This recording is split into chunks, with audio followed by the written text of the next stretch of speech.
కురుక్షేత్ర యుద్ధం ముగిశాక నా వల్లే ఈ యుద్ధం గెలిచామంటే కాదు, నా వల్లే ఈ యుద్ధం గెలిచామని పాండవులు గొడవ పడ్డారని మీకు తెలుసా? ఇది మన అవర్ టీవీ ఛానల్ ద్వారా తెలుసుకోబోతున్నాం. కౌరవులు పక్క మొత్తం అందరూ సటిక్ యోధులు మాత్రమే ఉన్నారు. సటిక్ యోధులు అంటే ఒకరిని మించిన ఒకరు ధనుర్ధారులు. అందులో పితామహ భీష్ముడు ఇలా అన్నారు: పంచపాండవులను నేను చంపను, రోజుకు 10,000 మంది సైన్యాన్ని చంపుతాను. కర్ణుడైతే ఏకంగా అర్జునుడిని తప్ప మిగిలిన 4 పాండవులను ఓడించి ప్రాణభిక్ష పెడతాడు. అలాగే కర్ణుడు తలుచుకుంటే అర్జునుడిని ఎప్పుడో చంపేసేవాడు. కానీ కృష్ణుడు తన పాదంతో రథాన్ని క్రిందకు తొక్కి అర్జునుడి ప్రాణాన్ని కాపాడతాడు. లేదంటే అప్పుడే ఆ తక్షణమే అర్జునుడిని యముడి దగ్గరికి పంపించేవాడు.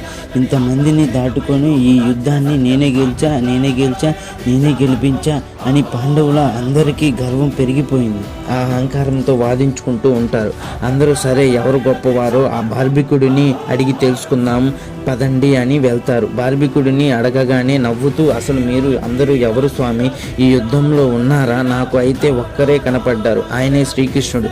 ఆయన ఆ రథం మీద కూర్చొని ఆయన ఆ సుదర్శన చక్రంతో అంతా నడిపించాడు. అసలు మీరు యుద్ధం చేయనే లేదు అని నవ్వుతూ చెప్పాడు. Please like our video and subscribe our channel for more videos.